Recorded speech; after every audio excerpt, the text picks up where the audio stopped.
I'm going to bring on my next guest right now, and before I hit the line to let him talk, because I won't get a word in edgewise once he gets here, I'm going to tell you about Wayne Turmel.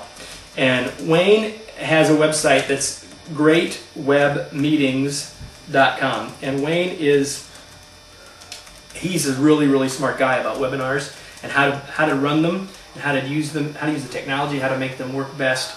In fact, that's the business he's in, is to help you run better web meetings. He's also, if you've been involved in looking at podcasts and anything in the leadership area, the management area, I've been the guest on his show a couple of times. He is known as the cranky middle manager.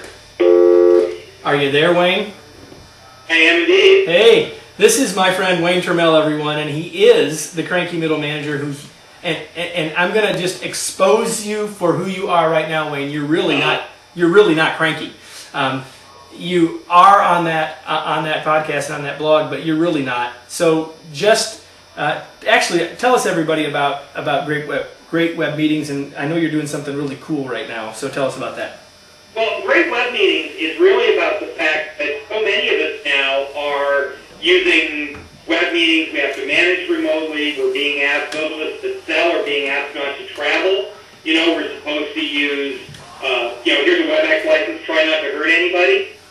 And I spent so many years in the presentation skills and sales training arena that I try to bring those skills over to this new technology. So whether you're a manager or a salesperson or a trainer, how do you use this stuff so that you frankly don't suck at it? Okay, now before you go any further, I forgot to do something, Wayne. You don't know I'm going to do this, but you're going to love it, I think. I have a good friend in Oregon who has a grocery business, and he is packaging together the best steaks in the world. And he has given me to give away today what he calls the Great Western Steak Pack. It's totally guaranteed. It's a $300 value plus shipping and handling. You're going to get 6 bacon-wrapped fillets, 6 top sirloin steaks, and 6 boneless beef New York steaks. And we're going to make sure everyone knows how to get a hold of him if you're interested in that beyond that. But Wayne, the person that asks us the best question about web meetings in the next couple of minutes while you're with us, I'm going to send those steaks. We're going to have my friend Gunnar Munson send that steak pack to that person. So you need to, everybody, be asking us a great question. So I'm going to ask you one really quick. About managing remote teams. If you give us a quick answer about that, a couple of tips about that, then if we get a great question, we get multiple questions, you get to pick which one we're going to send the steaks to, but we got steaks, baby. So tell us about remote teams. Well, it sounds very futuristic, remote teams and managing remotely, but the fact is more than 70% of us now have at least some members of our team that work somewhere else. And so, as you know, managing and forming teams and all that has never been easy. Well, now we have to do it without actually being physically close together.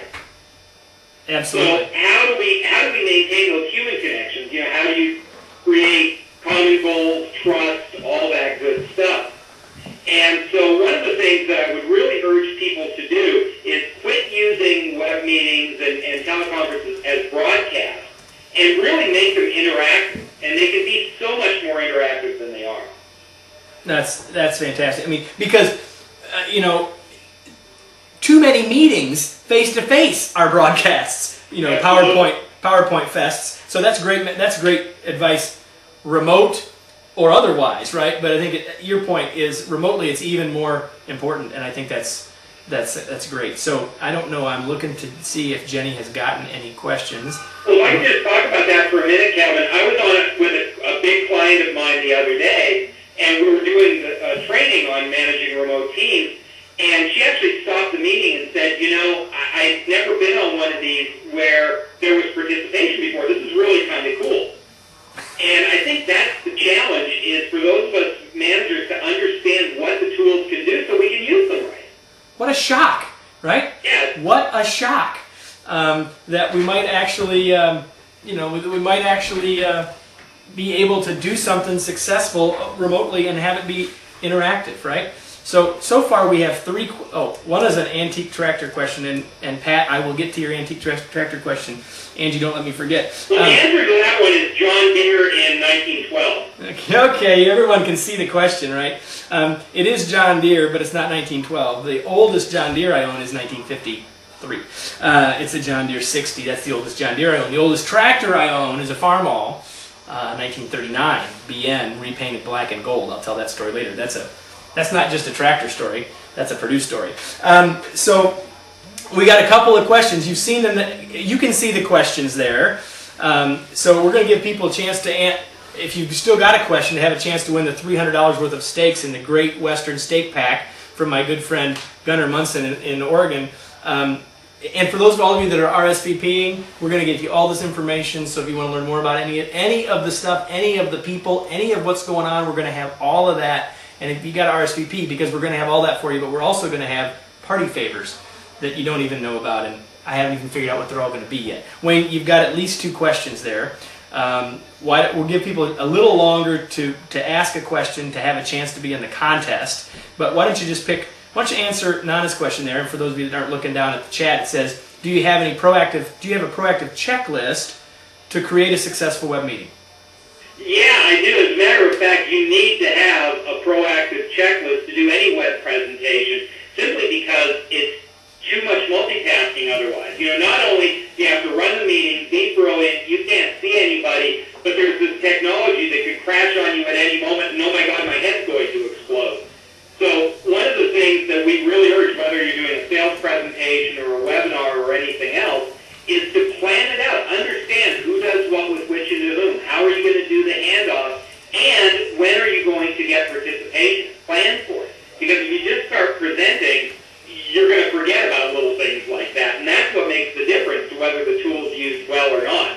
So not only do I have a checklist in, for example, managing remote teams program, but the book 6 Weeks to a Great Webinar is all checklists and project comments.